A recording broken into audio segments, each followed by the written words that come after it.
All right, y'all, we back with another reaction right here on ABP Reactions, and right now we finna go inside NYC's Diamond District, man. Let's go. Where's my money? So what happened? They particularly took this booth to rip me off. This is the Diamond District. How much did that go for? Millions. We sold it to Sheikh in Saudi Arabia, $7.5 million. The New York City block with multi-million-dollar rocks, viral characters like Traxx, and a hidden world that we sought to uncover. These pieces are very, very, very rare. Brand new, 2025. Wherever Jewish people are in power, things prosper. My favorite customer is Mr. Beast. He's the best. Even celebrities can't get this watch. Only 200 pieces out there. We take you to the most important street for jewelry on the planet for an inside look with the perfect roster of people. Traxx, the viral sensation, Benny the jeweler, the celebrity plug, Mike Nekta, the engagement ring king, Vukum, the TikTok negotiator, House of Diamonds, the high-end dealer, and finally, the lab-grown Indian shop, who's now a villain on the street. So, these niggas getting money.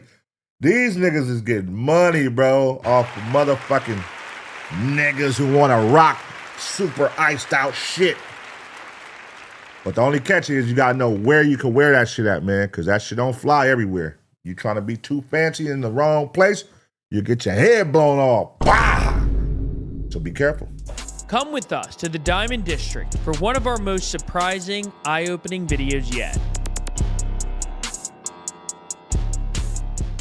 The Diamond District is a single block in New York City, and it's where 90% of all the diamonds imported into the U.S. pass through. About 2,500 shops are on 47th Street between 5th and 6th Avenue. Sheesh. The importance of the Diamond District is hard to overstate.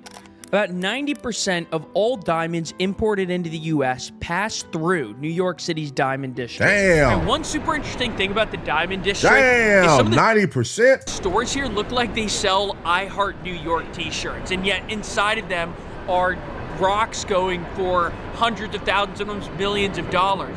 But it's sometimes very unassuming stores, and then sometimes you have really nice markets like this one that just looks like luxury. Obviously in the Diamond District, and something we're going to be talking about with experts today, has a huge ultra-Orthodox Jewish population. And so you're going to see a lot of restaurants like this one right here. The district was founded in the 1940s by Orthodox Jews who fled Europe during World War II. That makes all the social media comments about, oh, the Jews control diamonds too, somewhat ironic. Yes, while Orthodox Jews maintain a lot of control in the industry, it's largely because of historical persecution. That's crazy that the Jews control the diamonds too. Damn, them niggas control the diamonds. Them niggas control the music business. Them niggas control everything. Fuck. Ancient and modern. Well, the Jews that came from Antwerp in Belgium after World War II were bringing the diamond trade here, which was over there. And they brought it over here, and they bought it used to be on Canal Street, but they got offices right on this street, and they founded the Diamond District because the diamond trade and the gem trade is going back thousands of years for the Jewish people, since the destruction of the temple to now. So in Soviet Union, Jewish people weren't allowed to become lawyers, become bankers, become doctors. They were allowed to buy and resell. Right. Whether it's cigarettes, whether it's gold, whether it's watches. My grandfather used to resell in the Soviet Union raisins. Wow. By the kilos. That was how he was making money. It's like when we put our mind to something, I believe we have a high success rate, in my honest opinion. Man, that's deep. That's deep right there. So they taught at a young age to buy and resell. Maybe I'm gonna get a lot of hate for that, but that's just the truth, you know. Yeah. Everybody always says I need a Jewish lawyer, I need a Jewish tax accountant. Why? Because they have nice Jewish doctor, right? Why? Right. Because those people have a high success rate at getting things done. Okay, so enough history. Let's talk about the Diamond District today. And the place to start is with its biggest business, engagement rings. Getting things understand done. them, we talked to the ring expert, Mike Nectar. 2 million bucks in the palm of your hand. That's insane. Can you do that with anything else? Insane. 40 karat fancy yellow. This is the same video, the same one I had in a Mr. Beast video. So that adds to the diamond's pedigree. Oh my goodness. And how much did that go for? Millions. Millions. Oh my 40 gosh. karat GIA certified fancy yellow VS earth mined. The ring itself is a work of art. If I put this in your hand, you'll feel like some heaviness. This is above our pay grade, y'all. This is above our pay grade, bro. God damn.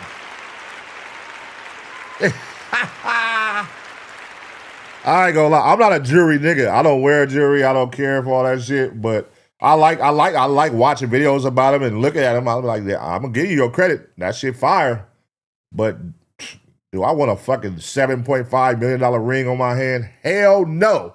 Because I know what come with it, nigga. You gonna have a half of the city trying to get your head, nigga. I'm out. Oh my goodness. This has It's like a some ring weight pop. to it. Put it on your pinky. Yeah. Wear it on your pinky. Oh my goodness. Who wants to kiss the ring? Check it out. Boom, baby.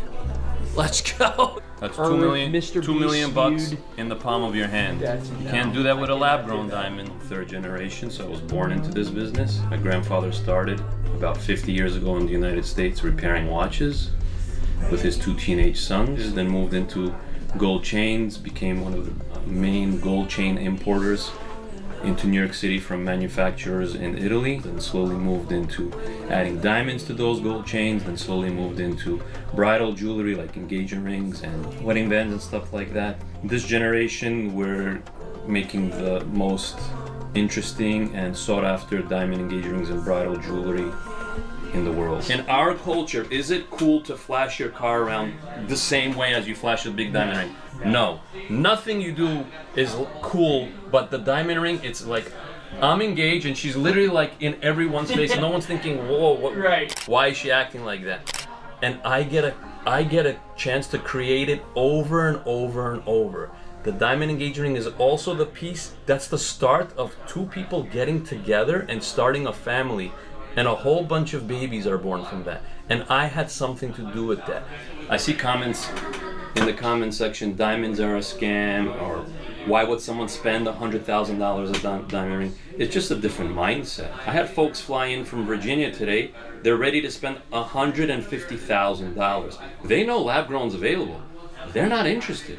It is a different mindset because, again, to some people that shit is intriguing. They want to go all out and spend hundreds of thousands of dollars on a ring, hundreds of thousands of dollars on a necklace, hundreds of thousands of dollars on, like, and there's other people who be like, man, shit, that's tight, but I don't care for that shit. Like, it's cool. I don't feel a thing not owning it. It's some people that like, I gotta have a ring, I gotta have a chain. And then there's people who just like, shit, that's cool. I don't give a fuck about it. I'm not gonna spend my hundreds of thousands of dollars on a goddamn necklace where I gotta fucking watch my back because I'm leaving. And it ain't even gotta be in the hood, in the nice areas. These niggas are traveling to the nice areas to rob people. Everybody think like, oh, well, don't go to the hood then. No, it ain't about going to the hood. The hood is coming to you. These niggas are on Rodeo Drive robbing people. These niggas are on Beverly robbing people. These niggas are on Melrose robbing people. Go look it up on YouTube.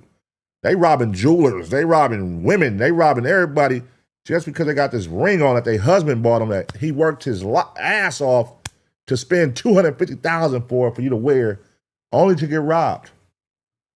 Yeah, you got insurance, but who the fuck wants to get robbed? Have you ever been robbed before? Huh?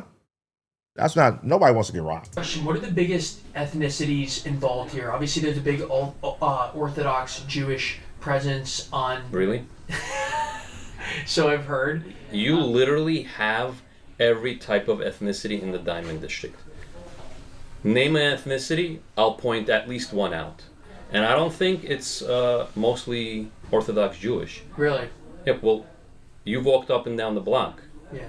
You walked into shops. I'm Orthodox Jewish, but is everyone like? I don't even think half are. Wow. I can argue I'm one of the best in the country at what I do, and anyone who knows what they're doing can come and operate in the Diamond District. It's not like a controlled thing. Yeah. It's not closed off. We are ready to work with anybody. who is honest and does good business. And you have that. So here, you can see what it feels like. You would not know. It does not look like a If this was on the diamond. street, you would not know it's a diamond. I would so. like probably chuck it. So we are I swear to God, right now, if you put that same shit, that diamond in everybody's hand right now, niggas wouldn't know how much that shit was worth. Niggas said, wow. You would have gave me that shit right now, I would have been like, nigga, the fuck? I don't know, nigga. How much this shit worth? I don't know, shit. What the fuck? Nigga, I'm not gonna sit here in front. Nigga said, wow. I should like one of them rusty ass rocks you find in the hood, man. I don't know, shit. 8th generation family business. We started with color stones in Jaipur. So we actually used to be the Jaipur royalties jewelers. 8 generations ago, we moved into diamonds and we haven't looked back. And now we're one of the largest diamond wholesalers in the world, specializing in 3 carat and up, fancy shaped diamonds, as well as very beautiful designer jewelry. Most of the diamonds come from Africa, but they're mostly all polished in India, in this small town called Surat. So basically, rough diamonds, they come from Africa, Canada, Russia, etc. Africa, motherfucker. Taking that shit from our people, nigga. Yeah, we see, what's that shit called? Blood diamond. We seen blood diamond, nigga. We seen what y'all do. How y'all got these motherfuckers out there slaving for these motherfucking rocks. You feel me? Got them out there slaving for these diamonds.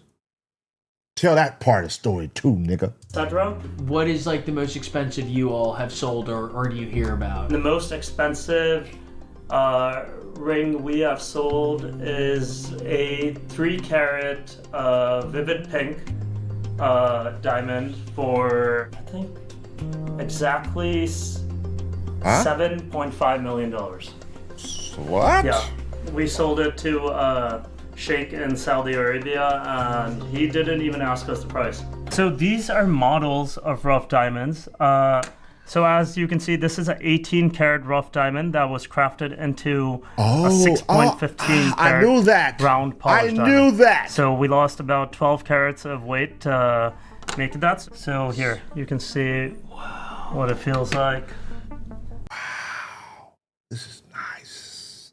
I knew that. I knew it was that. See, it does not look like a diamond, right? You would not know. It does not look like a If this was on the diamond. street, you would not know it. So this is what the rough diamond looked like, and this is the actual natural rare diamond. And you can just see Oh my the huge goodness. difference. Oh my God. How did Oh my get- God. The beautiful That- colors, Wow. they cut this into this. Oh my God, Yeah, wow. I feel very strongly in natural diamonds, but people don't realize it. But it's powering a whole continent. It's powering a large chunk of India's economy. Yeah.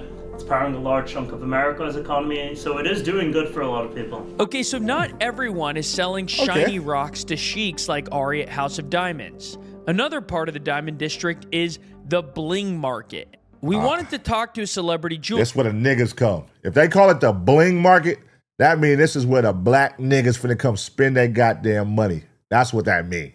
So we visited the famous Benny the jeweler, whose brother was working when we stopped by. So what are these pieces here? These pieces are very, very, very rare. We have like the Tiffany Daytona here, brand new, 2025, very rare. How much is that gonna run you? About 120,000. Wow, that's a big boy. Then we have the AP frosted, off catalog. Even celebrities can't get this watch. Only 200 pieces out there. Casanova was like our first client, and then he recommended us a Pop Smoke, and then so forth and so forth. And they just kept coming. Who are some of the biggest names that have come in here? We go from Usher, Pop Smoke, Ice Spice, Cardi B, Wow. Nicki Minaj, Mayweather. Scarger. Look at this shit, man. Look how strong the culture is, bro. God damn, bro. That nigga said Casanova kicked it off.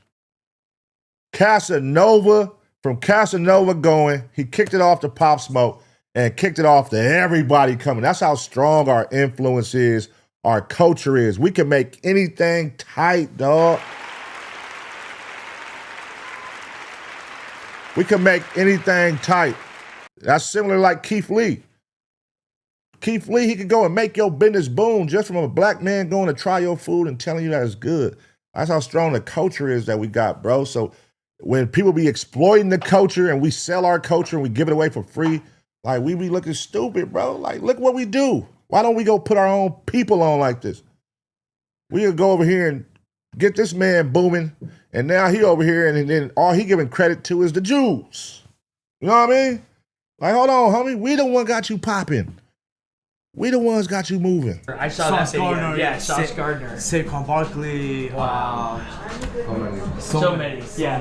Probably hard to keep track. What's the history of the business? Well, my father started a business about, I would say, 25 years ago. He just was a diamond setter. They started going to the retail, and he got into the business. There was no social media, there was no WhatsApp, it was word of mouth. And then he brought me and my brother into the business, and then we just took it from there.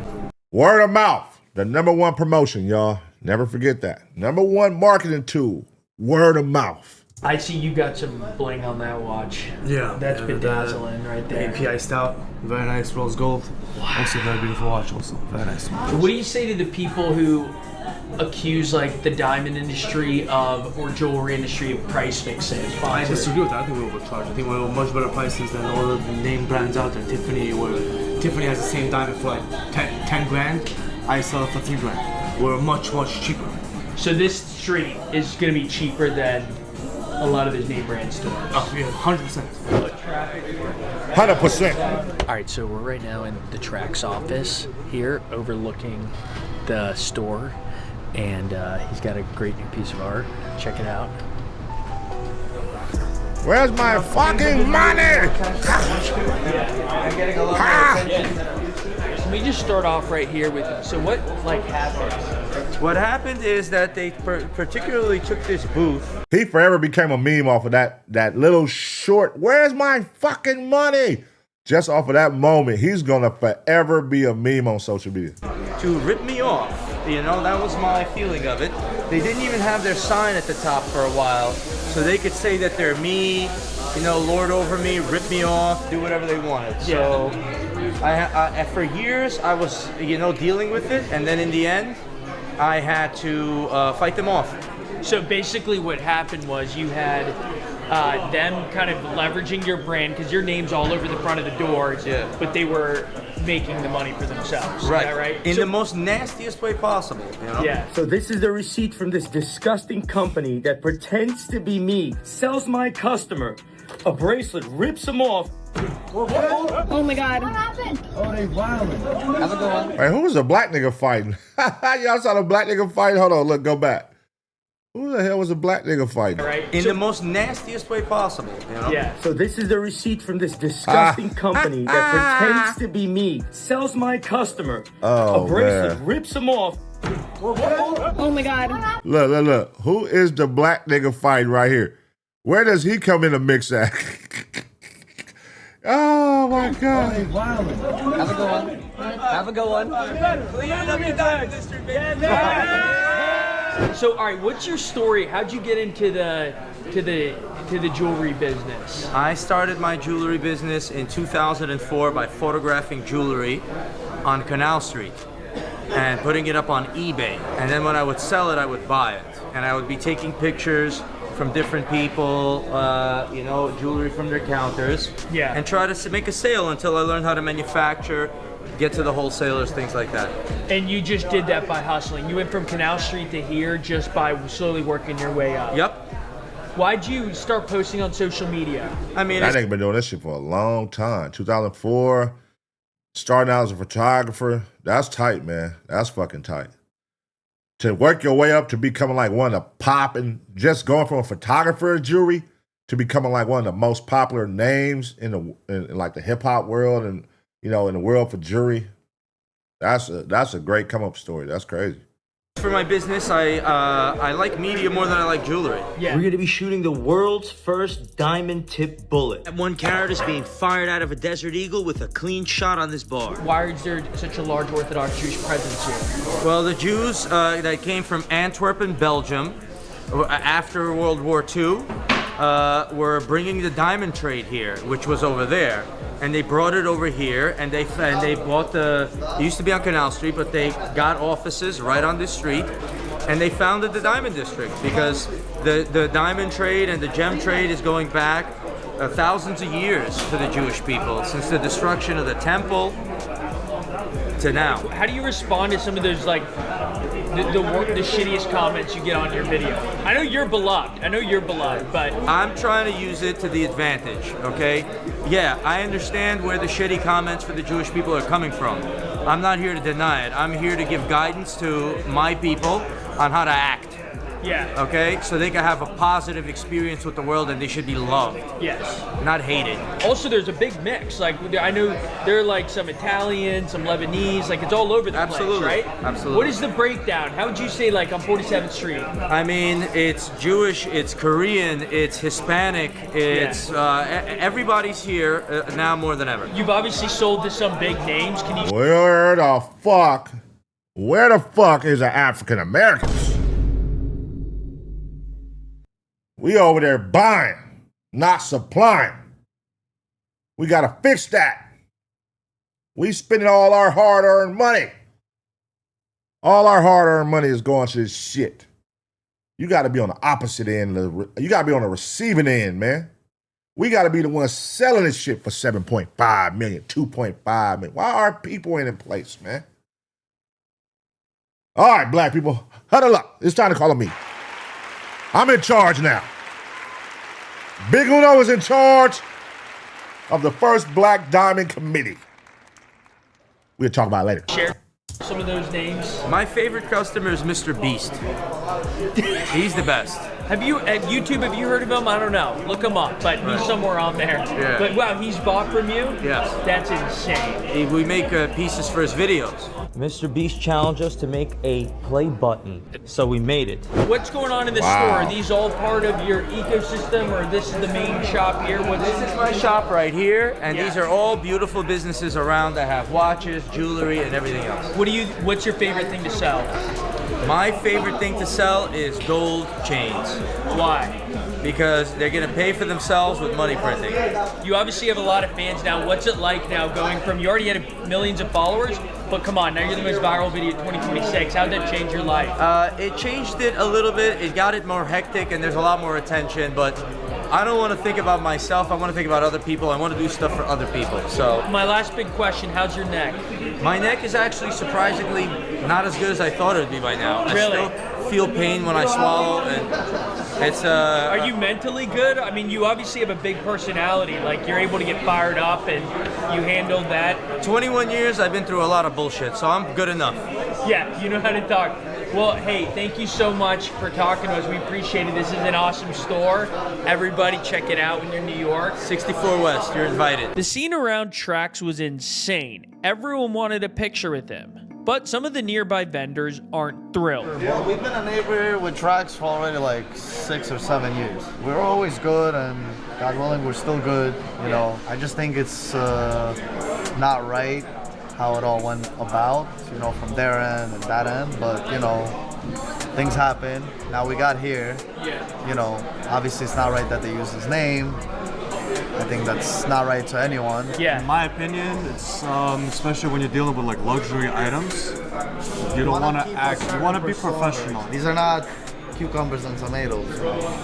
So when people coming in here, obviously those people 9 out of 10 times have. Shut up! You niggas sound like haters, man. Shut the fuck up. He got y'all shit booming right now, nigga. You know this shit gonna generate traffic. This shit generate awareness what he did, man. Yeah, in a moment, it looks crazy, it look hectic. But look how much attention that shit got. Look, right now they making vlogs and videos about you niggas. I probably would have never looked at this shit before. The reason I'm looking at this shit is because they use Traxx NYC face on this motherfucker. So he's bringing y'all attention. By him going viral, it's helping y'all go viral. And it's going to generate business for y'all. Awareness and business. Y'all, relax. It's good. Don't worry. Also money or big corporations, big company, and they want to feel like they're being treated in a hospitable environment. You know, like Friday when it all happened, I had 2 clients that were cashing out on a $300K Richard Mill, and the whole thing happened, they ran away. And now I called them, they don't even want to pick up, even though we had nothing to do with that, just the environment of that whole mess and everything. They said, you know what, I'm sorry. Like, I call cap. I call cap. Shut your bitch ass up. I call cap, nigga. You saying that you had somebody who was going to buy a $300,000 watch, and just because that happened, they walked out? I don't want to buy from you no more. Man, if that's, listen, when somebody sees something they want and this place has it, and this, bro, listen, well, I get it. Fights gonna happen, shit like that. Cool. Nobody got killed, nobody got shot. Y'all didn't hurt me, y'all didn't touch me. Is my watch still here? Hey, I want that watch still, bro. Bring it to me. I can't go up there, y'all ghetto. Bring it to me at least. Y'all jewelers, y'all travel with y'all jewelry. Stop capping, nigga. We not dumb. You know what I mean? That's what they be doing with them insurance scams, acting like, oh yeah, somebody stole the jewelry. Nah, y'all be hiring these niggas to come steal the jewelry from y'all. So y'all can do y'all little insurance scam. We know how this shit work. We ain't dumb, nigga. So you're spending $300K on a watch. You wouldn't want that type of experience. Now, Traxx is one of the many viral sensations in the Diamond District, for better or worse. But he's not the only one using social media to grow his brand. There are others like Vukum, who has 3 million followers on social media, mainly because of his watch negotiations. 41 minus 50. I'll give you the 50. I got into the business at 18 years old. How? A friend's dad taught me the business. Just was interested in making money, and I dropped out of college. How'd you build this business up? Basically just all on social media. Once I hopped on social media, everything just started taking off at a rapid speed. What do you do that made you popular? I started doing live Rolex negotiations on TikTok. I sell a lot of watches that are anywhere from like $5,000 to $15,000. Yeah. So like a lot of people would consider that entry level. I mean, obviously that's very expensive for a watch, but when you're talking about watches that are, you know, upwards of $100,000, $200,000, $500,000, like that would be considered an entry level watch. Pay attention to the one thing they all got in common, y'all. They all got in common. They all popped using social media, bro. You can fucking pop. If you got a business that you're working on, something you're trying to start, it's right there in the palm of your hand. That shit could change your life, the goddamn phone, man. Utilize social media, bro. Start from somewhere. It's right here in your hand, bro. It's in your hand. Start there. Who's your favorite customer to walk in? Is it like a Dubai tourist, a Russian businessman? Is it honestly someone who's a rapper? No, because my favorite customer, a lot of other guys will say it's, you know, the celebrities that come in, or, you know, other influencers, or, you know, guys that look rich or are rich. Right. But I honestly really enjoy it when, like, a young guy's coming in, maybe he just got his first job, you know, he's in college or he's graduating high school and his parents are buying him a watch and he wants that first starter watch. I just like it because it's just like, it's cool. You're never as excited to buy a watch as you are if you're buying your first watch. Exactly. So, like that, the excitement that comes out of them, it's like, it's just, you can pick it up. It's awesome. What do you make of the thing that happened at Traxx?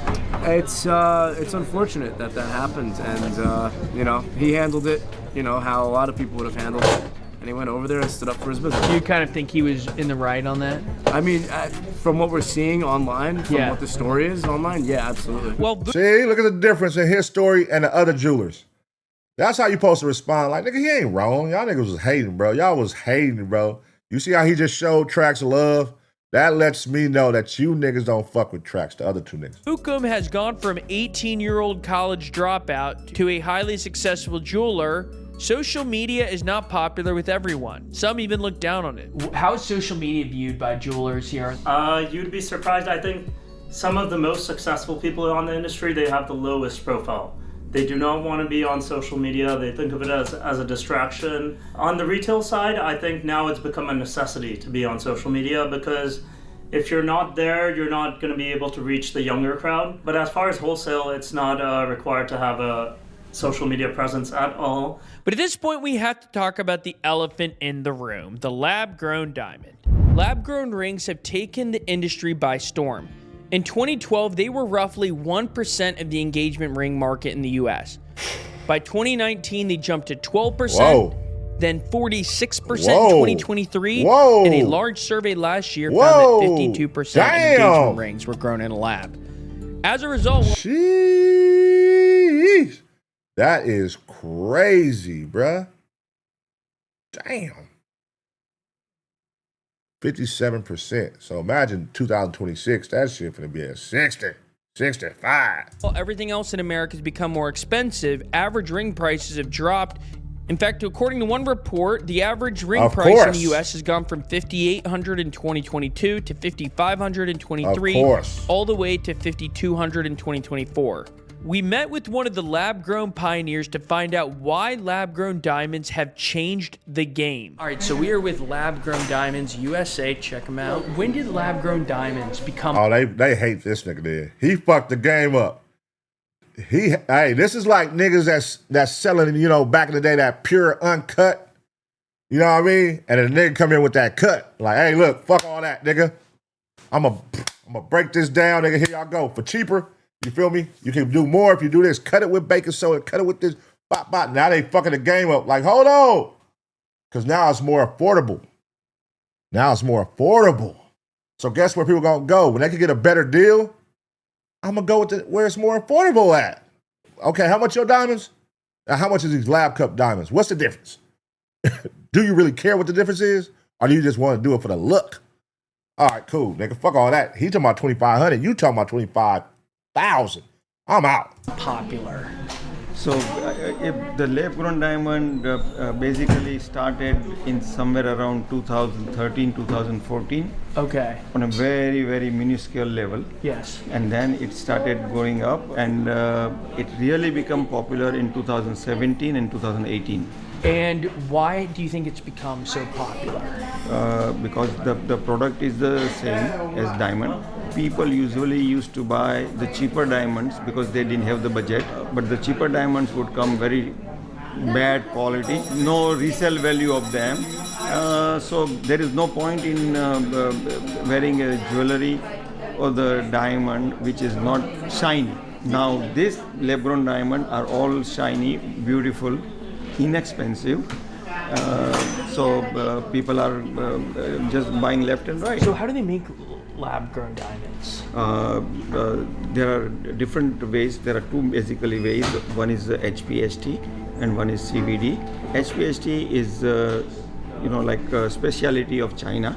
And CVD is the specialty of India. So CVD diamond, they take a wafer, thin wafer of the diamond, yes, put it in a chamber with the high pressure, high temperature. The gases are thrown into the chamber, and slowly it settles onto the diamond wafer, and it grows and grows and grows and grows. So longer the time, the bigger the diamond. Wow. That's crazy. Oh, that's crazy. Why, if they're cheap to produce, do they cost a lot, the lab-grown diamonds in retail stores? I would say the margin for the store to survive, they have to make certain kind of margin because the expenses are there. Yeah. So here's the thing. I don't care what consumers buy, but they should know the truth and they should buy products at ethical prices. You can buy a 1-carat lab-grown polished diamond for $25. And I do not think that's romantic to gift to your wife. $25, that, like, my lunch today. Of course you don't, nigga. You want the fucking money. You don't get it. Of course you don't. You the nigga selling the high-end shit. If you was a nigga selling lab-grown, you would think it was sexy and romantic. You selling the high-end shit, nigga. Everybody don't got $7.5 million. Everybody don't got $2 million. They don't got the Sheik's money. Shit, some niggas out here like, nigga, I love my girl, but she feels like she needs a ring, and I ain't got $100,000 to put on a ring. I'm finna get one of these lab-grown diamonds that look just as good for $700. $700. You know what I mean? And that's just the nature. Nigga, everybody not balling, bro. So shit.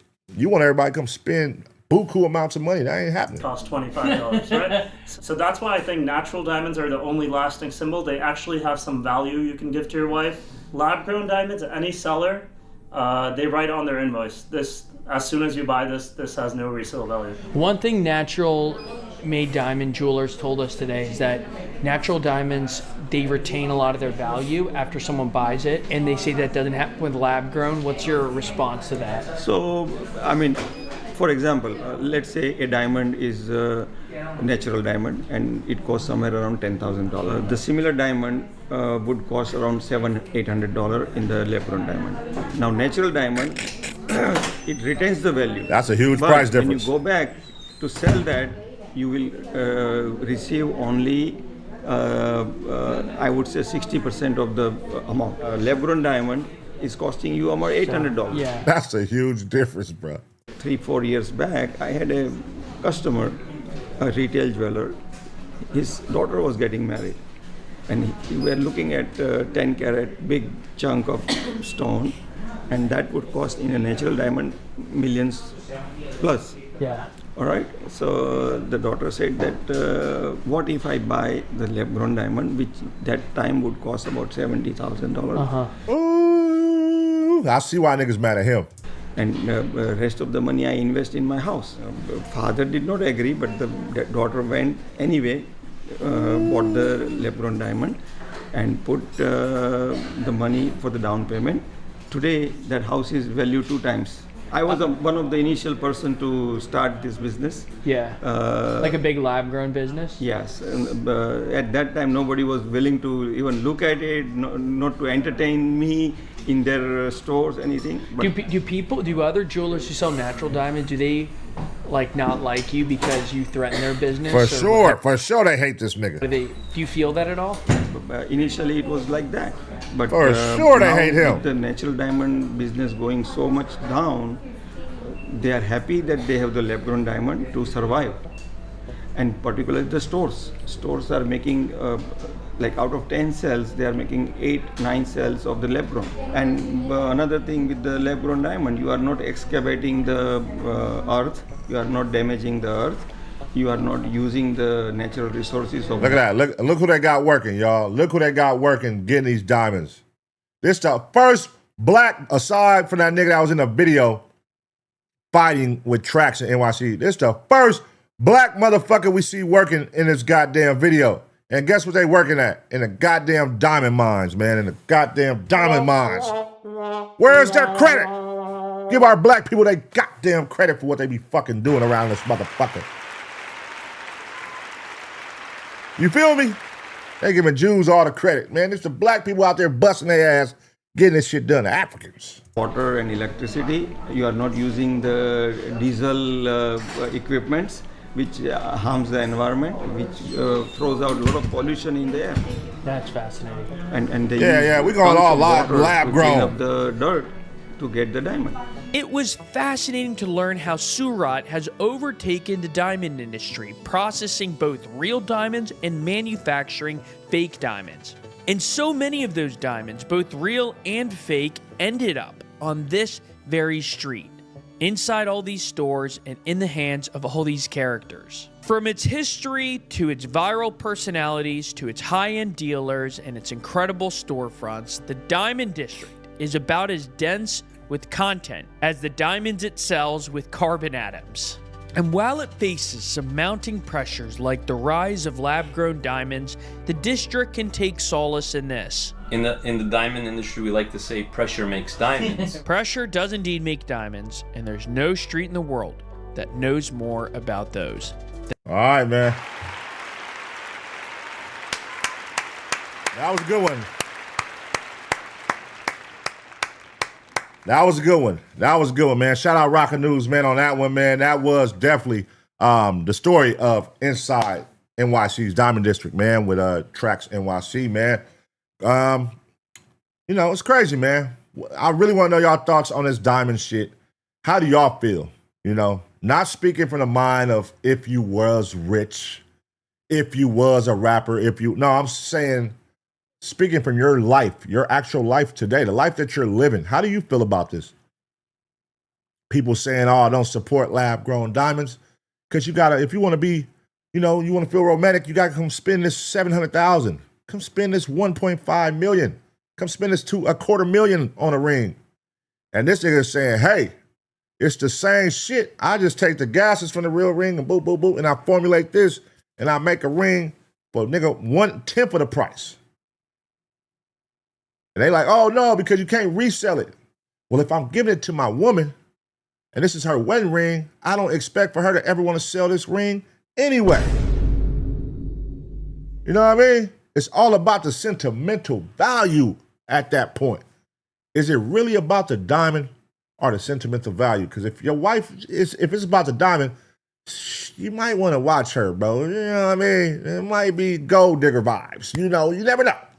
I want to know your opinion though. Does it matter? If your dude, ladies, if your dude is a hard 9-to-5 working gentleman, he making $100,000 a year. He loves you. He can't afford $700,000. He can't afford $250,000. He like, look, all I can put aside right now, because I want to make sure I buy us a house, a nice car next year. I can put aside $7,000 for a ring. Are you going to be mad at that? That's what I want to know. And vice versa. You know what I'm saying? Would your woman be mad if that's all you could afford? I really want to marry you. I really want to get you a nice ring, but all I got is I can only allocate $7,000 right now. So here's what I got. You feel me?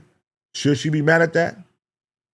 She posted, nigga, listen, it's the thought that counts in my eyes, man. If that's all you got and that's what you're willing to give, then shit, I love you. I do. You know what I mean? I do. And that's how it should be, man. That's how it should be. It shouldn't be about having to go blow your whole life savings on a ring just to prove to a woman that you love her. I'm not blowing my whole life savings, bro. I'm not going all out and be in debt for 10 years over a fucking ring, bro. You know what I mean? Let me know what y'all think, though. I'm going to give y'all 2 seconds to smash the like. And as always, get ready for the next reaction.